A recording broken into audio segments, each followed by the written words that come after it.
Queridos irmãos, queridas irmãs, boa noite a todos nós.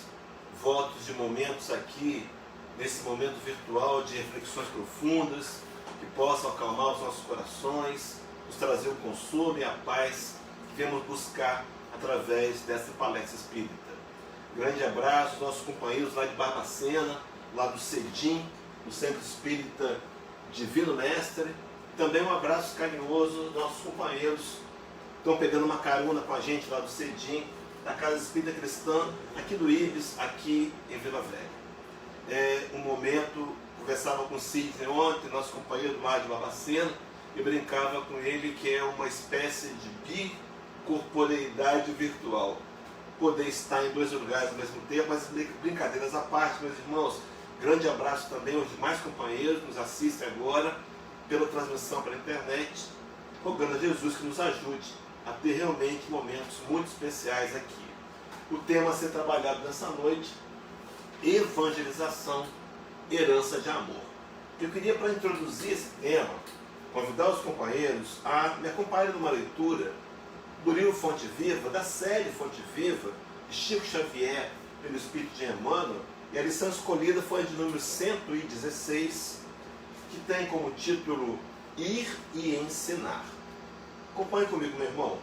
Emmanuel vai utilizar-se do texto da palavra de Jesus em Mateus 28, versículo 19, que diz assim: portanto, ide e ensinai. E em cima desse texto, Emmanuel comenta: estudando a recomendação do Senhor aos discípulos, ide e ensinai, é justo não olvidar que Jesus veio e ensinou. Veio da altura celestial e ensinou o caminho de elevação aos que jaziam atolados na sombra terrestre. Poderia o Cristo haver mandado a lição por emissários fiéis. Poderia ter falado brilhantemente, esclarecendo como fazer. Preferiu, contudo, para ensinar com segurança e proveito, vir aos homens e viver com eles, para mostrar-lhes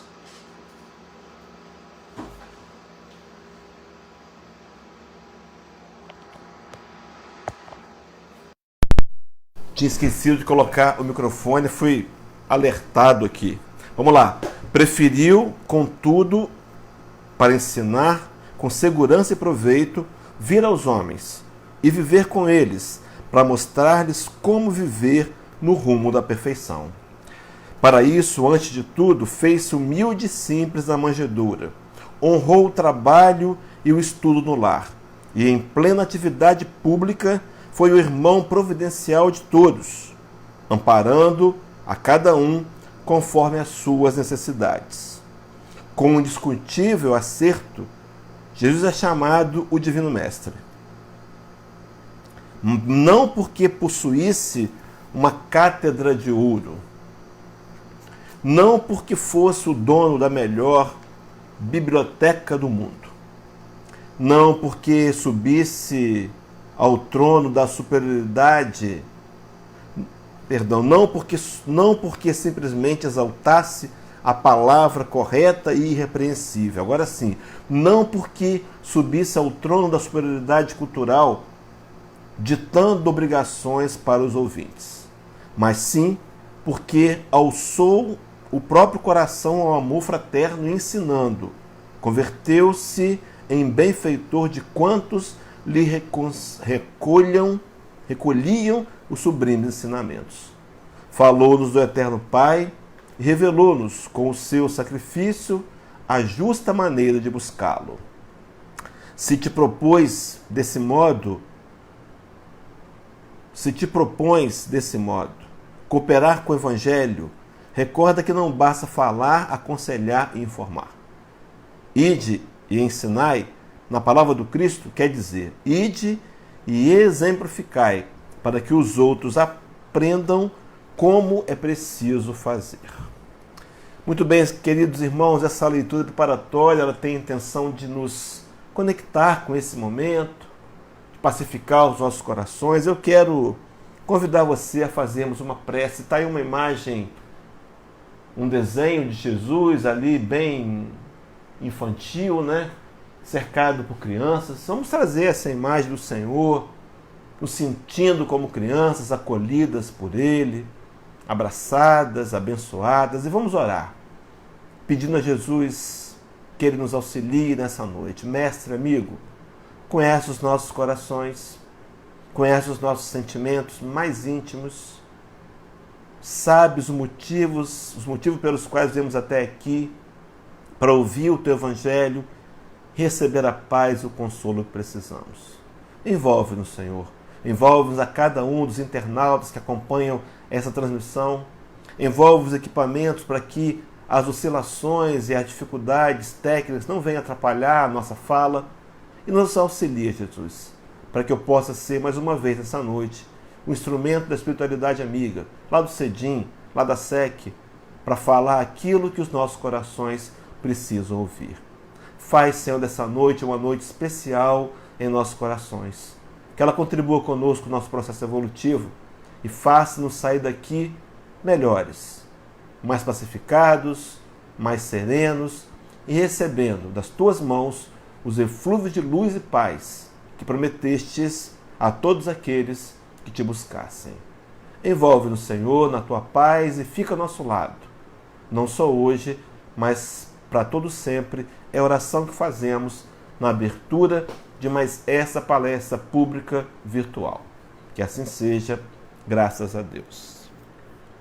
Pois bem, meus irmãos queridos, vamos discorrer em cima do tema evangelização, herança de amor.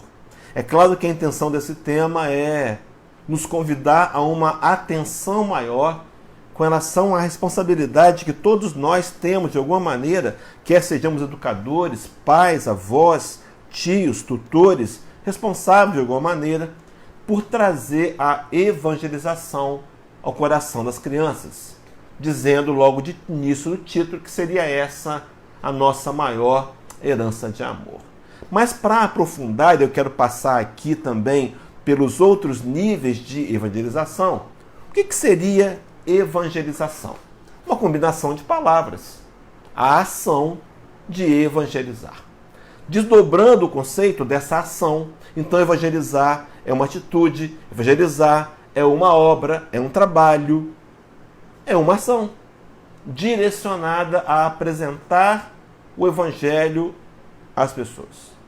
Quando eu fui desdobrar o conceito, ação significa, segundo o dicionário, resultado do fato de agir. Tem hora que o dicionário dá até raiva, né, de tão óbvio que ele é, mas enfim, ainda vai dizer que a ação é tudo aquilo que se faz, mas diz que a ação é uma atitude.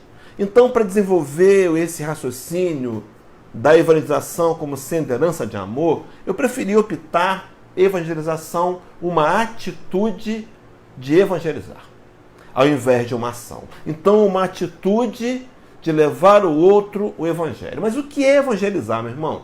Para a gente poder trabalhar o que é evangelizar, eu fui até o dicionário, também para desdobrar conceitos.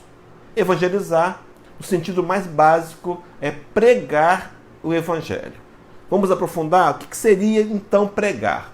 Pregar é abordar. Então, evangelizar é quando eu abordo o evangelho, quando eu faço comentários com relação a ele, mas vai além. Diz que pregar é fazer divulgação. Então, uma das maneiras mais eficientes de colaborarmos com o Espiritismo seria divulgar a doutrina. Emmanuel diz isso para a gente lá no livro Estude Viva, no seu capítulo 40, na lição de número, que tem como título Socorro Oportuno. Ele vai dizer que a maior caridade que podemos fazer para a doutrina espírita é a caridade da sua própria divulgação. Então, pregar o evangelho seria levar a mensagem, divulgar para as pessoas. E ele diz mais, diz que pregar é passar ensinamentos. Fica no sentido mais profundo. Então, passar o ensinamento do evangelho de Jesus. Qual seria, meus irmãos, as ferramentas? Quais seriam as melhores ferramentas? A gente vai trabalhar aqui evangelização para adulto, para jovem, como sendo pontuais, mas especificamente para criança. Eu queria, ao longo do trabalho, propor 3 atitudes para a gente poder passar os ensinamentos do Evangelho para as crianças. Mas o que é então Evangelho? A palavra Evangelho vem do grego Evangelho, deve ser assim que diz, significa boa notícia, significa boa nova, significa a doutrina de Jesus Cristo. Então, evangelizar seria passar ensinamentos da doutrina de Jesus. Evangelizar seria esse passar no sentido de transmitir valores. Começamos a entender, meus irmãos, de antemão, para a gente ir aprofundando no tema, que transmitir valores tem vários recursos. Sim, pode ser pela oratória, é uma ferramenta importante, mas há outras que poderiam ser utilizadas também e que talvez sejam mais eficientes do que a simples oratória. Chego lá. Ao longo do trabalho, chegamos lá. Pois bem, queridos, a pergunta seguinte é: por que evangelizar? Por que, então, passar, transmitir os ensinamentos da doutrina de Jesus? Vamos lá, para trabalhar esse primeiro momento, eu queria abrir um parênteses rápido para trazer uma fala de Emmanuel no livro A Caminho da Luz, onde ele vai pontuar no capítulo 1 que o Evangelho de Jesus é de amor e de redenção para a família humana. Eu estou abrindo assim esse porquê evangelizar, porque nós temos chamado de Evangelho muita teologia que não é Evangelho. Meu irmão, minha irmã, todas as vezes que você se deparar com uma mensagem atribuída ao Evangelho que não seja de amor e de redenção, não é Evangelho. Nós aprendemos na teologia do passado a sentir culpa, falamos em pecado original, falamos em castigo, não é Evangelho. O Evangelho de Jesus, na fala centrada e clara de Emmanuel, é o Evangelho de amor e de redenção. Há uma possibilidade real, viva, constante, diária de redenção. Nós podemos sim recomeçar a partir de hoje a nossa história, mudando os nossos valores pessoais, tentando ajustá-los ao Evangelho de Jesus. Isso é transmissão. Essa é a transmissão dos valores. Pois bem, avancemos então. Fala de Jesus lá em Mateus 11, versículo 28 a 30. Utilizado na leitura preparatória por Emmanuel, na abertura da leitura preparatória, quando diz assim: vinde a mim, todos vós que estáis cansados e sobrecarregados, e eu vos aliviarei. Meu irmão, o convite do Cristo é a todos que estamos cansados, oprimidos, sobrecarregados, e Ele nos prometeu o alívio. É isso que Ele prometeu.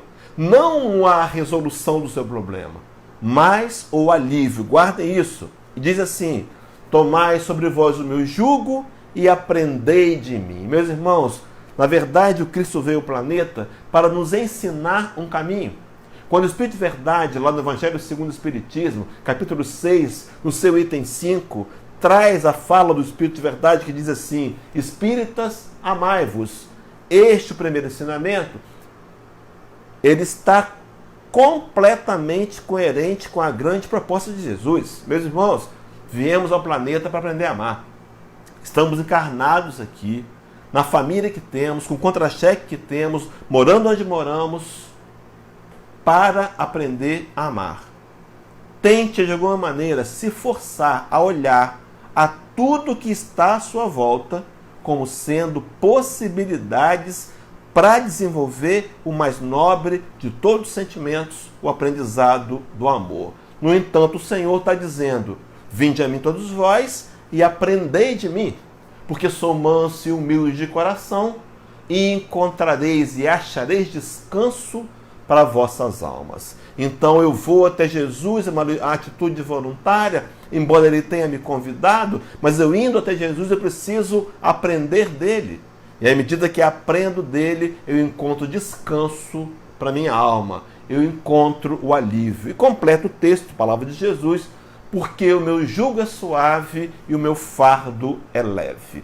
Poderíamos, com certeza, falar por horas com relação a esse texto, mas eu quero aqui ressaltar a questão do aprender de mim. Meus irmãos, nós instituímos na teologia um Jesus salvador. Sim, fizemos isso. Queríamos a facilidade, queríamos alguém que tivesse feito a parte que nos cabe fazer. Batizamos a teologia de salvacionismo, então nós queríamos que Jesus morresse em nosso lugar e nos desse o caminho pronto. Não foi bem assim. Quando Jesus teria recebido elogios, comentários acerca da sua personalidade, ele registra assim, lá em João 13,13, palavra de Jesus: vós me chamais mestre e senhor, e dizeis bem, porque eu o sou. O Senhor veio até nós ensinar-nos um caminho para que pudéssemos, na linguagem de Pedro, seguir as suas pisadas e conseguir nós mesmos a transformação moral, a redenção e a chamada salvação. Aprendei de mim. Jesus colocado como mestre. Meus irmãos, o que é um mestre? O mestre é aquele que ensina.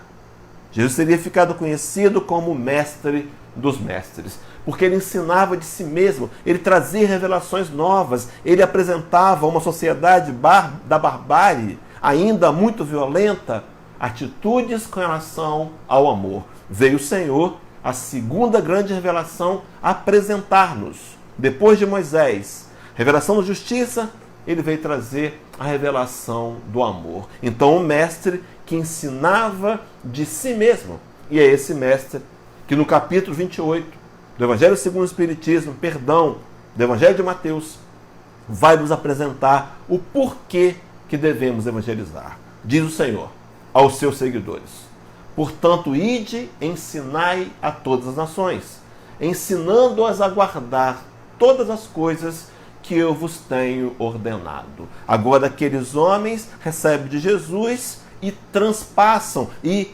repassam para os seus outros seguidores a informação, a ordenança de ir e pregar o Evangelho. Meu irmão, a sua tarefa é ir e pregar, ir e ensinar.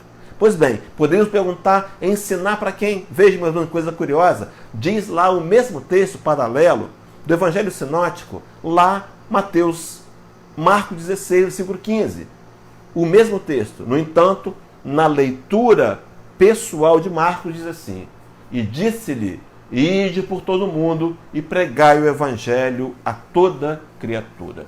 Pregamos o Evangelho de Jesus, sim, somos cristãos espíritas, pregamos porque o Senhor nos ordenou e pregamos a toda criatura, sem nenhuma exceção. Meus irmãos, todos merecemos ouvir o Evangelho. É claro que é necessário respeitar o direito.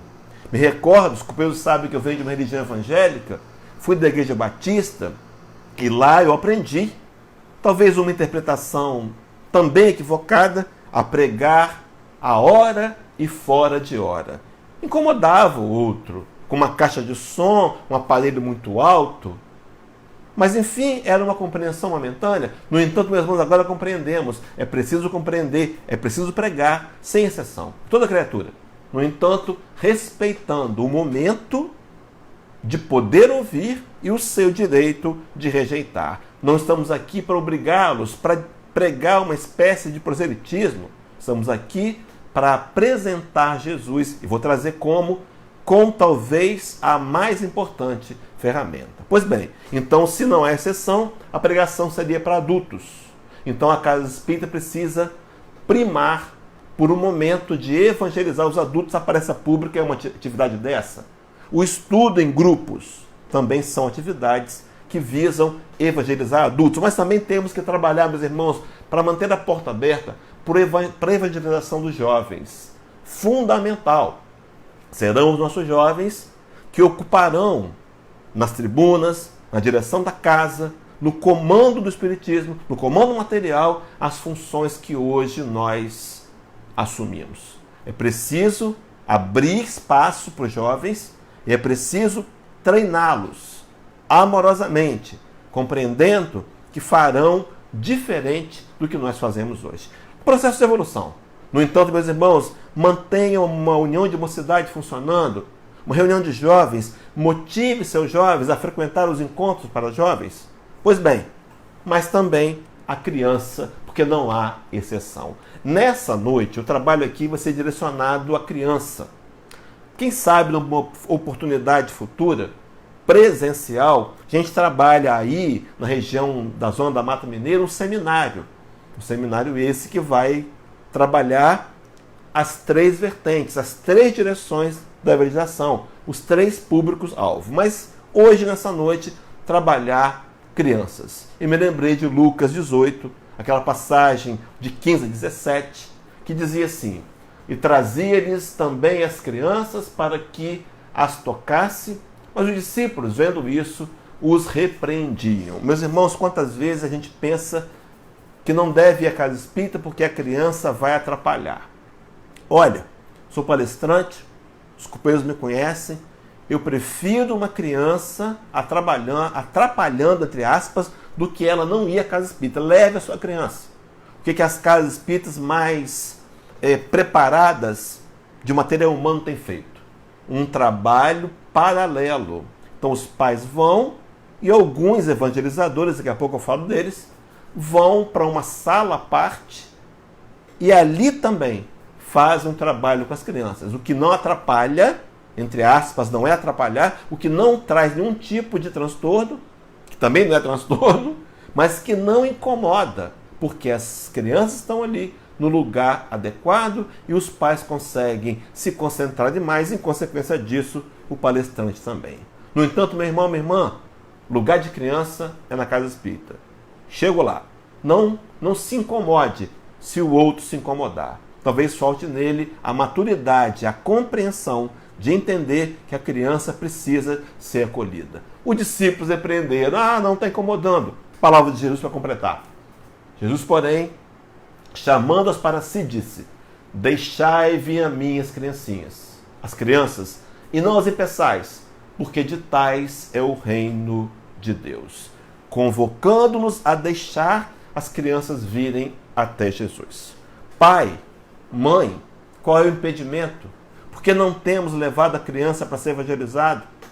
O que está nos faltando? Vou trabalhar as ferramentas 3 possíveis, mas que vão passar por uma escolha e uma decisão. Decisão essa, quem sabe, essa noite, entendendo a importância, a gente prioriza em dias futuros, breves e futuros. Breves eu digo quando essa quarentena terminar, quando o período de isolamento social terminar e nós pudermos de novo retomar as atividades presenciais.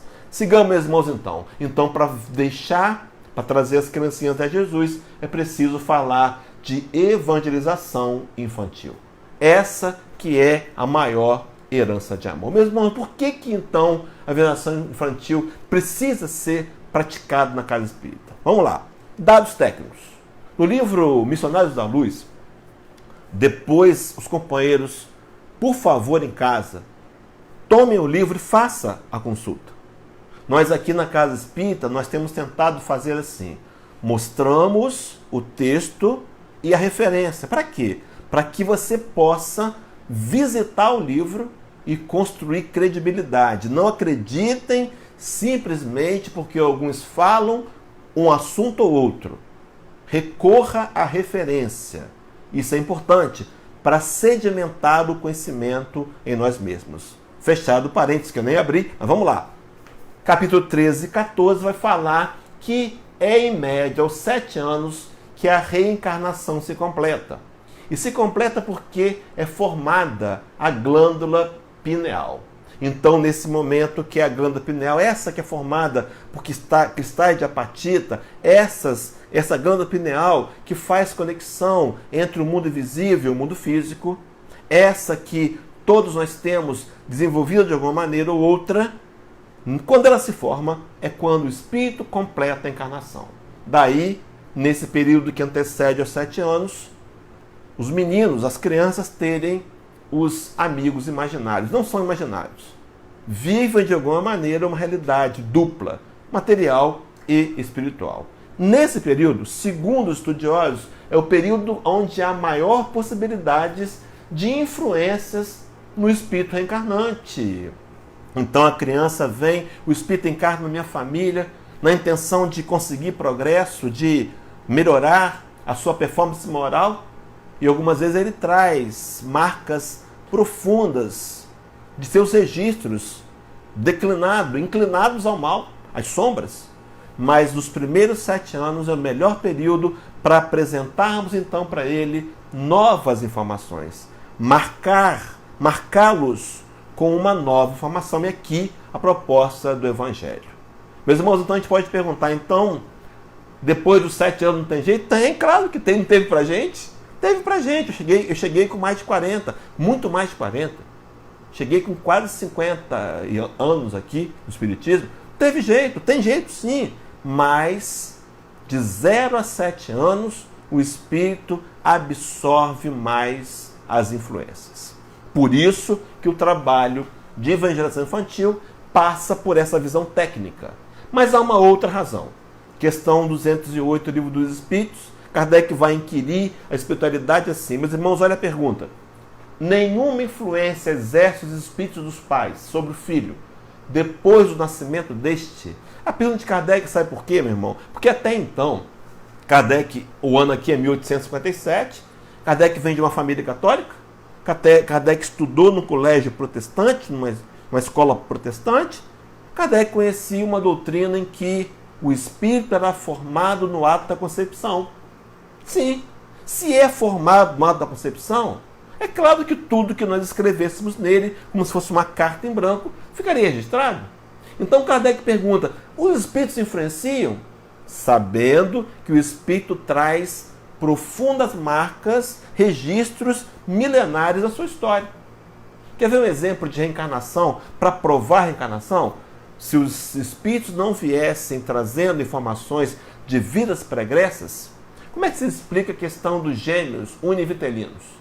Geneticamente muito semelhantes, aparentemente muito iguais, com os mesmos pais nas mesmas épocas, na mesma escola e muitas vezes com as mesmas roupas, serem personalidades diferentes. Porque a influência que eles recebem são de si mesmos, dos registros que trouxeram. Um é mais tranquilo, outro é mais agitado, um é mais amoroso, outro é mais arredio. É assim que é, não é a sua experiência. Então Kardec perguntou, então, influenciaria os pais, já que os espíritos vêm trazendo uma porção de informações?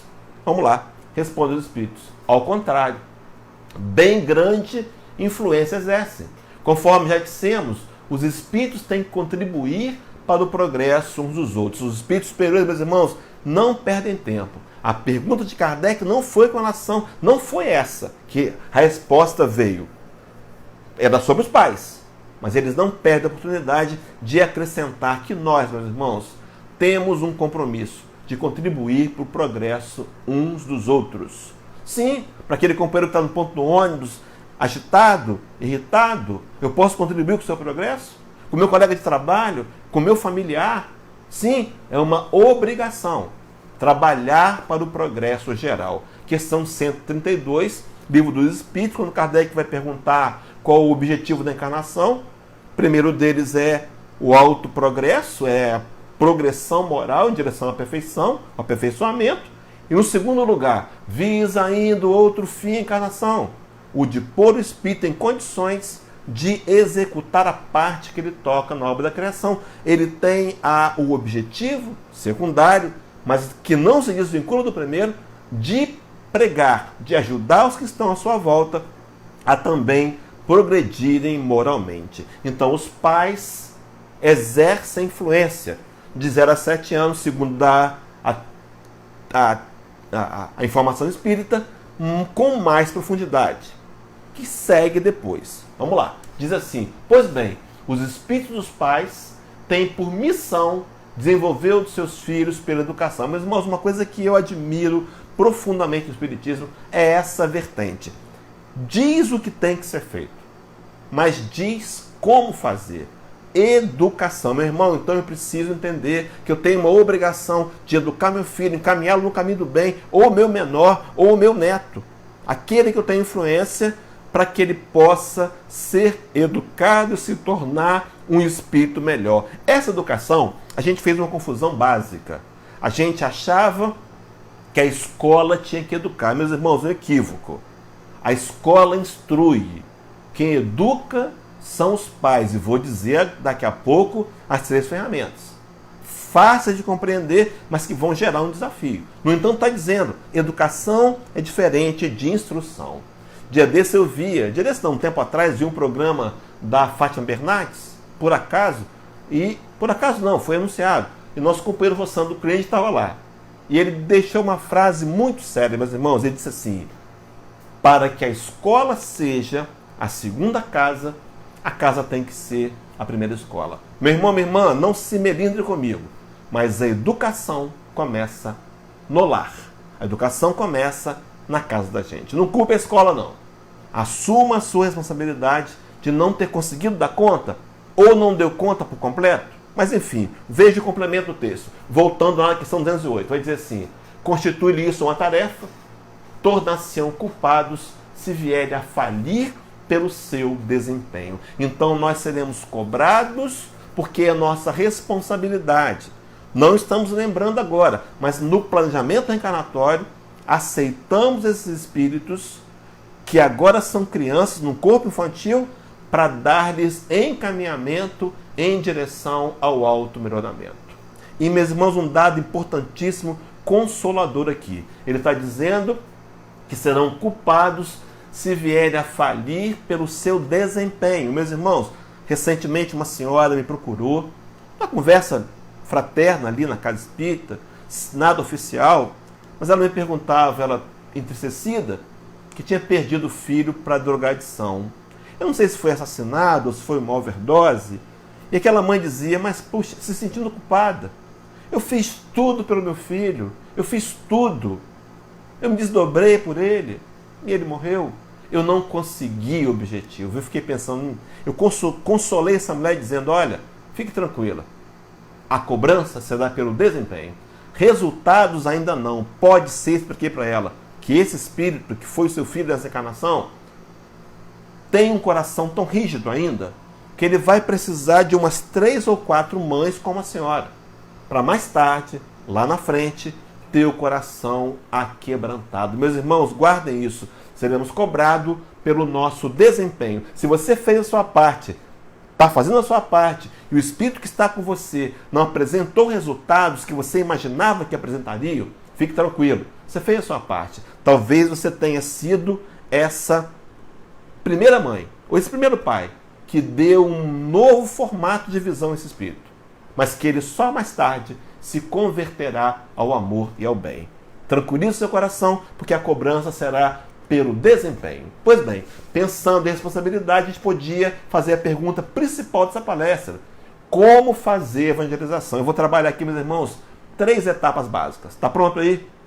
Não anota, não. Você vai ficar na internet essa palestra. Tem também no YouTube. Os companheiros lá da SEC que vão, o Wendel vai passar também pro YouTube. Tentou me ensinar o programa, eu apanhei aqui em casa, mas tudo certo, jovem sabe mais do que a gente mesmo, mas tudo certo. Vamos lá. Como fazer a evangelização? Vamos lá.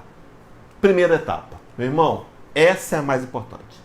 Há uma questão do livro Consolador, quero fazer um link, que Emmanuel pergunta assim: qual a maior necessidade do médium? Eu disse que Emmanuel pergunta, talvez seja errado. Os companheiros conhecem a formação do grupo do livro Consolador, né? Os companheiros da Casa Espírita lá de Uberaba perguntavam a Chico Xavier, pergunta para mim, essa pergunta para Emmanuel, aquele outro. E Emmanuel respondia. E em determinado momento, Emmanuel viu um volume de perguntas que daria para fazer um livro, monta um livro com perguntas dos companheiros, respostas, claro, dele, só que ele acrescenta, para dar corpo ao livro, perguntas de próprio cunho. Ele mesmo faz. Não sei quem fez a pergunta, mas a pergunta é fundamental. Qual a maior necessidade do médium? A resposta é: a primeira necessidade do médium é evangelizar-se a si mesmo. Meu irmão, esquece o médium aqui. A sua maior necessidade, nós como espíritos imortais, passando pelo mundo das matérias, é evangelizar a nós mesmos. Autoevangelização. Está entendendo qual é a ferramenta, então? Se eu me evangelizo, eu vou ajudar o outro a se evangelizar. Então eu digo, adolescente, você tem que ir no grupo de jovens da Casa Espírita, e eu não vou. Sabe? Não vai dar certo, meu irmão. É igual aquele companheiro que pega o telefone, que diz para o filho que mentir é feio, o pai do céu não gosta. É verdade.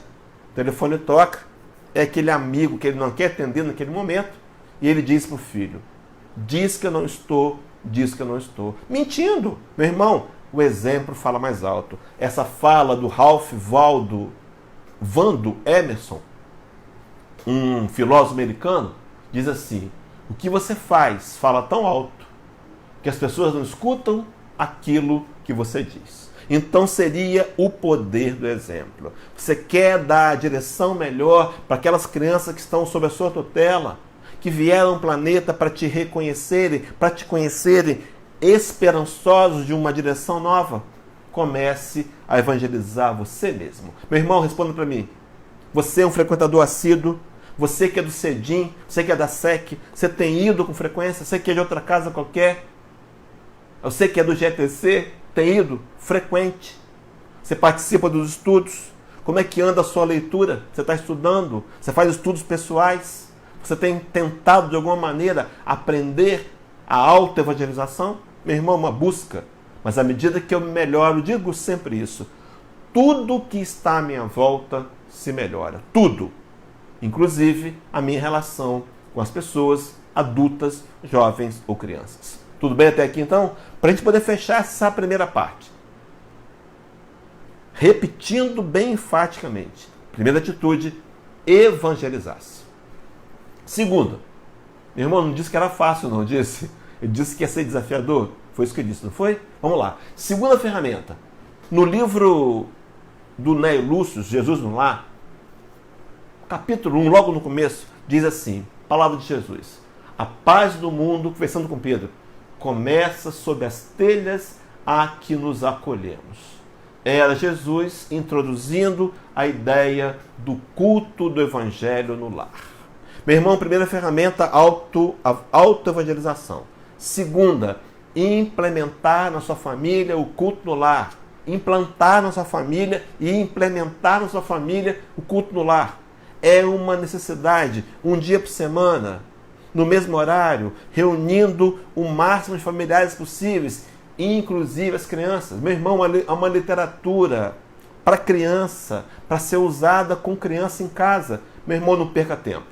Institua o culto do Evangelho do Lar e receba os benefícios, porque o Evangelho do Lar é uma necessidade. Então, duas ferramentas possíveis. Eu começo a trabalhar em mim mesmo, auto-melhoramento, para ser exemplo, para ser espelho. Lembra a história do filho de peixe, peixinho? É isso. Quando o sino pequenininho tine, é porque o sino grande tinou primeiro. É assim. Nós temos responsabilidades de evangelizar, é uma missão, e com o nosso exemplo. Me lembrei de uma fala de Francisco de Assis, no século XII, formou um grupo de discípulos para pregar o Evangelho de Jesus itinerante, para mudar o rumo da igreja, e ele disse para os seus discípulos, ide pregar o Evangelho, se necessário for, use as palavras. Meus irmãos, muito mais que a palavra será o exemplo. O exemplo fala mais alto. Temos um companheiro aqui nosso ele é de Vitória, ele é lá da Serra, ele é de Laranjeiras. Companheiro muito querido. Puxa vida, me fugiu o nome dele agora, eu não posso esquecer o nome dele não. Daqui a pouco eu lembro. Ele tem umas palestras, ele é muito brincalhão. Um dia desse ele falou assim, numa palestra, o exemplo não é a melhor maneira de educar. Aí São Nietzsche abriu os olhos, regalou os olhos e falou, o exemplo é a melhor. Não é a melhor, é a única. A única maneira de educar será pelo exemplo. Pois bem, meus irmãos, quando eu lembrar o nome do companheiro, eu falo aqui para não esquecer. É minha cabeça mesmo, é a idade. Mas vamos lá. Segunda ferramenta, culto ao Evangelho do Lar. E a terceira, meu irmão, Provérbios 22, versículo 6. Palavras de Salomão. Ensina a criança no caminho que deve andar, e ainda quando for velho, não se desviará dela. Companheiro Edmilson. Minha cabeça está ruim mesmo, hein? Nossa, mãe. Mas vamos lá. Ensina a criança no caminho que deve andar, e ainda quando é velho, não se desviará dela. Palavras profundas de Salomão. Esse que é tido como um dos homens mais sábios do mundo. Pois bem, queridos, priorize levar seu filho, seu neto, sua criança, o filho do vizinho, se você quiser, para ser evangelizado. Terceira atitude, compromisso em trazer para a evangelização infantil. Vou dar um exemplo. Se for sexta para sábado de madrugada, 2 da manhã, leva. Meu irmão, talvez seja o que você pode oferecer de melhor para o seu filho. Apresentar Jesus para ele. Prioriza a evangelização infantil. Então, primeiro, eu trabalho o meu exemplo. Segundo lugar, eu implemento o culto no lar. E terceiro, eu priorizo levar para evangelizar. Já tem casas aqui na Grande Vitória, por exemplo, a casa que eu frequento, a UEC, também a Sociedade Praiana de Estudos Espíritas, que tem um trabalho paralelo para os pais. É o contrário da reunião das palestras públicas, né, que tem um trabalho para a criança. Os pais vão, levam as crianças e também fazem uma reunião de família, chamada reunião de pais. Meus irmãos, é interessante. Se você tem material humano, espaço para isso, traga a família, porque isso vai fazer parte também de um projeto de evangelização. Mas o mais importante, não tem na minha casa essa tarefa, por exemplo, espere, se necessário, em pé no portão, no sol, não tem problema. Será talvez o maior patrimônio, a maior herança de amor que você vai deixar para o seu filho. No livro, um livro Antologia da Criança, Memei diz assim, parafraseando a criança, é claro: sou alguém que te bate a porta em nome de Deus. Ensina-me o trabalho e a humildade, o devotamento, a criança pedindo, o Espírito pedindo. Compadece de mim e orienta-me para que seja bom e justo. Corrija-me enquanto é tempo, ainda que eu sofra. Ajude-me hoje para que amanhã eu não te faça chorar. Então, meus irmãos, a evangelização infantil talvez seja a maior herança de amor. E a gente, às vezes, quer deixar um patrimônio. Tudo bem se você pode, né? Então a criança nasce e já tem uma poupança. Tudo certo. Quando os pais podem, quem sabe a poupança que vai garantir a faculdade, o ensino universitário. Mas a gente quer dar para a criança um imóvel, um patrimônio, compra um apartamento, uma casa. Quer também dar um diploma, quer investir em uma escola bilíngue, então mandar para estudar no exterior. São importantes atitudes, mas não deveriam ser a mais importante. Meu irmão, a mais importante é você apresentar Jesus para essas crianças. Apresentá-las ao Cristo, para que elas possam, independente do seu caráter ainda infantil, no primeiro momento, começar a entender. Mesmo que fique lá, grafado no psiquismo, na memória infantil. Mais cedo ou mais tarde, elas vão acessar. Temos exemplos profundos disso. Muitas vezes, é muito comum, há uma evasão de jovens na casa espírita. Infelizmente, assim já aconteceu. Hoje, menos os jovens no momento da transição planetária têm estado mais presentes, mas houve uma evasão. Evasão essa que os jovens depois retornariam. Sabe por quê, meus irmãos? Porque o ensinamento, a marca do Evangelho, fica impregnada profundamente no nosso banco de dados. Então não perca a oportunidade. Traga seu filho para ser evangelizado. Faça o culto no lar. E você mesmo tente se transformar num exemplo. Alguém que possa ser admirado, apreciado e que tenha atitudes que valham a pena ser repetidas. Apresentei aqui Allan Kardec, coloquei Allan Kardec em cena naquele quadro. Depois eu vou misturar com Jesus e as crianças. Mas Allan Kardec fala no livro Obras Póstumas, no Credo Espírita, diz assim: é pela educação, mais do que pela instrução, que se transformará a humanidade. Pela educação. Meu irmão, o Espiritismo é assim. Allan Kardec é assim. Ele tem, quem conhece Kardec, a obra de Kardec, tem 2 eixos constantes em todos os livros. Todos. O grande problema da humanidade, primeiro eixo: orgulho, egoísmo, vaidade. Todos os problemas do mundo estão apoiados no orgulho, no egoísmo e na vaidade. Segundo eixo, a solução do problema: educação do espírito imortal. via personalidade, via momento de vivência física. Meu irmão, você está encarnado. Você tem à sua volta inúmeras possibilidades. Uma delas, que te educa também, o próprio filho, que você vai sentir que é responsável por ele e precisa se melhorar.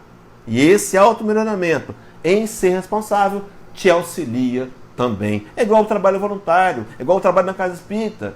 Nós vamos para trabalhar, para ajudar o outro, e o primeiro beneficiado somos nós mesmos. Sabe por quê, meus irmãos? Porque à medida que eu me empatizo com a dor do outro, à medida que eu tento ajudá-lo dentro do meu limite, eu estou praticando a caridade, e é a caridade o veículo que vai me ajudar a aprender a amar. Meus irmãos, é pela educação. Então eu deveria priorizar a evangelização infantil, entendendo que ela é a melhor herança de amor. Coloquei até o asterisco ali, até o exclamação. Meu irmão, melhor atitude que você pode fazer, guarde isso. Pode esquecer a palestra toda? Guarde isso. Priorize evangelizar. Apresente o Cristo a seu filho. Aqui 3 ferramentas: o exemplo pessoal, o culto no lar e também a evangelização, que a Casa Espírita monta com companheiros que estudam, que se dedicam, que se empenham e que nós muitas vezes não valorizamos. Há uma frase de um religioso, esse camarada Carl Wilhelm Burner, ele fundou a Igreja de Jesus Cristo dos Santos dos Últimos Dias, os Mormons, que tem um trabalho, esse companheiro tem um trabalho mundial de assistência a necessitados impressionante. Mas deixamos de lado a frase que eu quero que você guarde: as pessoas esquecerão o que você disse, as pessoas esquecerão o que você fez, mas elas nunca esquecerão como você as fez sentir.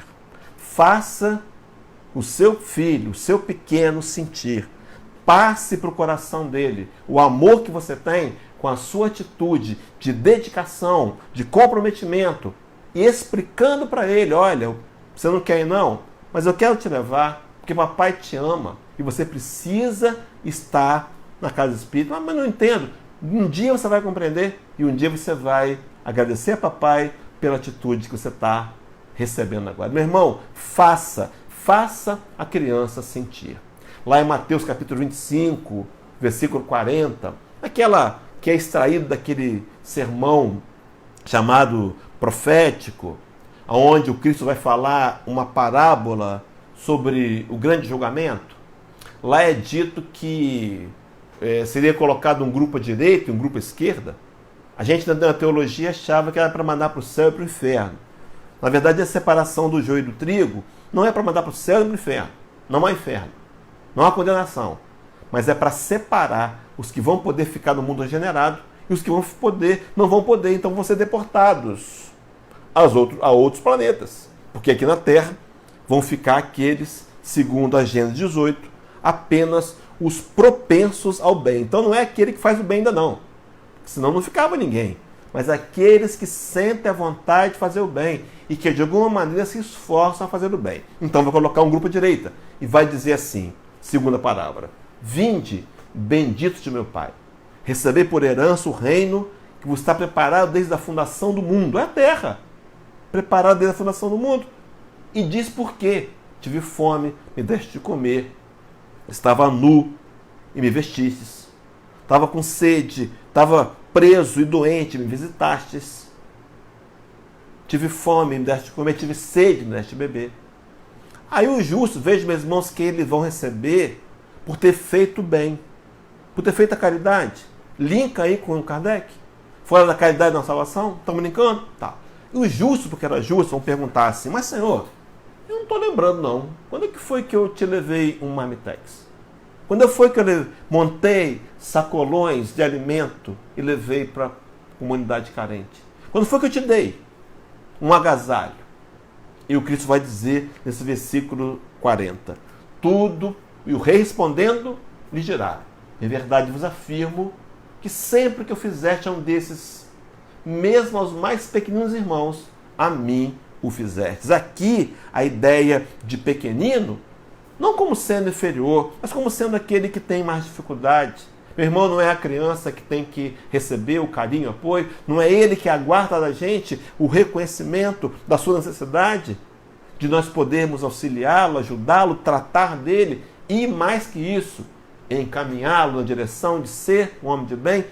Como, meu irmão, última vez, repito pela última vez, evangelizando nós mesmos.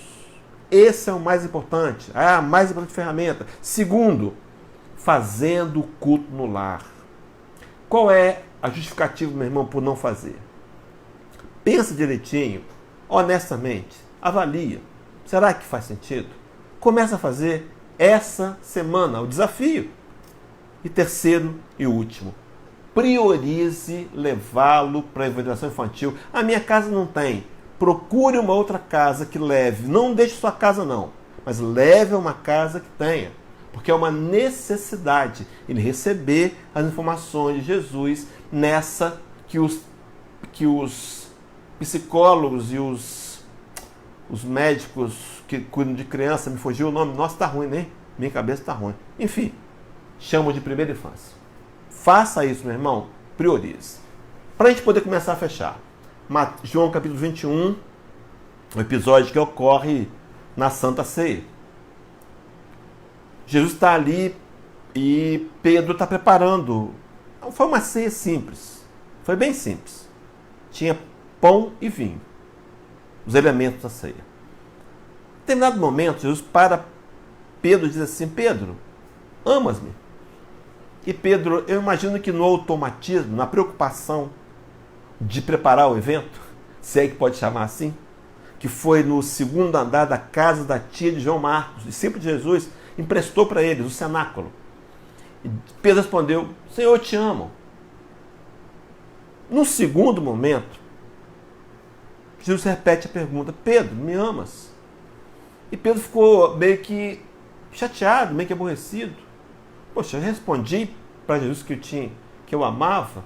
Eu lembrei do episódio do mesmo episódio com Emmanuel e Chico Xavier, lá em Pedro Leopoldo, lá na Cachoeira, quando Emmanuel vai dar orientações, a primeira leva de livros, né? A primeira etapa diz assim: olha, você vai escrever livros. Aí Chico pergunta: o que eu preciso, Emmanuel? 3 coisas. Qual a primeira, Chico? Qual a primeira, Emmanuel? Disciplina. Aí Chico pensa, se vê alguém disciplinado. E a segunda? Disciplina. Ele, eu já falei disciplina. E desconfiado é a terceira, disciplina, né? A história de disciplina. Mas voltamos para cá. Segunda vez, amas-me? Pedro ama o Senhor. Mas ainda uma terceira vez. Parou e disse: Pedro, amas-me? Pedro parou tudo que estava fazendo, olhou nos olhos do Senhor e disse: Senhor, tu sabes que eu te amo. Sabe o que Pedro viu, meu irmão, depois disso? Então vai e apacenta as minhas ovelhas. Meus irmãos, apacentar as ovelhas do Cristo tem que ser por amor. Não há outro motivo. Não há glórias pessoais, não há querer vantagens. Evangelizar por amor. Se você, minha irmã, meu irmão, está no trabalho da evangelização infantil, parabéns. É um dos mais importantes trabalhos na casa espírita. Mas evangelize por amor. Olhe para a criança, crie empatia. Entenda que por mais que ela não esteja entendendo, ela está grafando no psiquismo as informações que no futuro poderão auxiliá-la no caminho da redenção e do auto-melhoramento. Mas apacentar como? Apacentar através do trabalho. Meu irmão, transformou numa engrenagem ali, um símbolo do trabalho. Precisamos trabalhar para Jesus, porque esse trabalho será a nossa melhor herança. Deixaremos para a criança um caminho. É claro que ela vai decidir. Ela vai ter livre-arbítrio. Ouço os pais dizerem que não devem impor à criança uma religiosidade. Acho um equívoco. Não precisa impor, mas eu devo levar.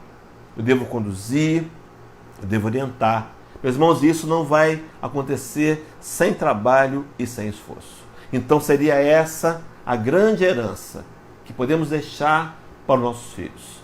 Evangelizá-los. Passando, é claro, pela própria evangelização, pela força do exemplo e pelo trabalho, por confiarmos naquele que recebe nossos filhos, naqueles que recebem e apresentam Jesus para ele. Queria, meus irmãos, para terminar, de fazer um apelo. Aqui na igreja evangélica não quero fazer um apelo. Leva seu filho para evangelizar. Posso apelar mais ainda, pelo amor de Deus. Pensa melhor se você não está levando. E quem sabe saia daqui decidindo, quando voltar ao encontro presencial, você vai agir de uma outra maneira, uma nova postura. E levar sua criança, seu neto, aproveita a água do vizinho, para ser evangelizado.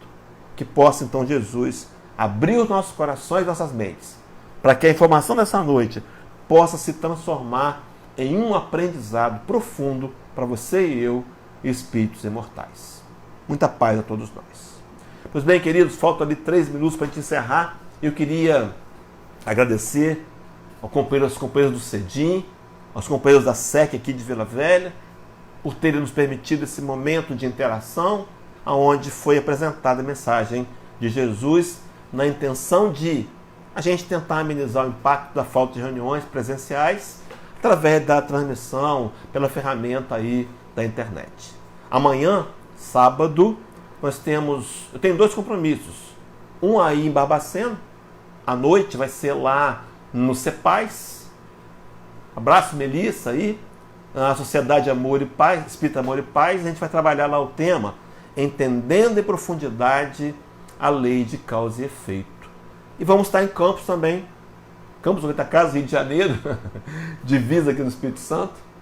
Nas 16 horas, vamos trabalhar o tema Os Conflitos Afetivos dentro da Família, lá na Casa da Fraternidade Felipe Web, 16 horas. Então você tem 2 compromissos, 16 horas se quiser e também 19h30. Será muito bom revê-los, mesmo que à distância, para participar mais uma vez de um encontro para trabalharmos o Evangelho de Jesus. Pois bem, queridos, para terminar então, eu quero convidá-los a uma prece, convidá-los a fecharmos os olhos e acolher Jesus em nossos corações, acolhendo acima de tudo seus ensinamentos. Nazareno nos disse que aquele que me ama guarda os meus mandamentos. Aquele que me ama escuta as minhas palavras e guarda os meus mandamentos. Qual é o nosso nível de amor pelo Cristo? Senhor, mestre querido, aceita a nossa confissão de amor dessa noite. E nos ajuda, Senhor, a, amando-te, transformar esse amor, revertê-lo para com aquele que está à nossa volta. Sim, porque como bem colocou João Evangelista, não podemos amar a Deus que não vemos, senão amar o nosso próximo, aquele que está conosco na militância diária, a criança, o adulto, o jovem. Ajudar-nos, Jesus, a olhar a vida com o olhar da espiritualidade, entendendo que todos nós merecemos e queremos ser amados e que precisamos, Senhor, através desse trabalho, que vai exigir, é claro, dedicação, vai exigir o esforço, a escolha, possamos nos aproximar mais de Ti através da atitude amorosa, através da caridade, da compaixão, da misericórdia, da piedade. Ajudar-nos, Jesus, e nos fortaleça nessa missão de, envolvendo os menores, os espíritos pequenos, as crianças que estão conosco, para que nós possamos dar conta da nossa missão, com profunda dedicação, com profundo empenho, sabendo e lembrando que a maior missão de todas é evangelizar a nós mesmos, para voltarmos à pátria espiritual, registrando conquistas morais, sendo mais pacientes, tolerantes, misericordiosos, amorosos, aprendendo a praticar o perdão, a empatia, envolver-nos, Senhor. Recebe a nossa gratidão pelos momentos de luz que tivemos aqui. Que os amigos espirituais possam nos acompanhar no retorno da nossa atividade cotidiana, em casa ou fora dela, e que a Tua paz, Senhor, enche os nossos corações profundamente. Fica conosco, Senhor, fica conosco. Não só hoje, mas hoje, amanhã e sempre. Que assim seja, graças a Deus. Pois bem, queridos, chegamos ao final dessa reunião, agradecendo a presença de todos e desejando muita paz e muita luz. Deus nos abençoe. E até uma próxima oportunidade, meus irmãos.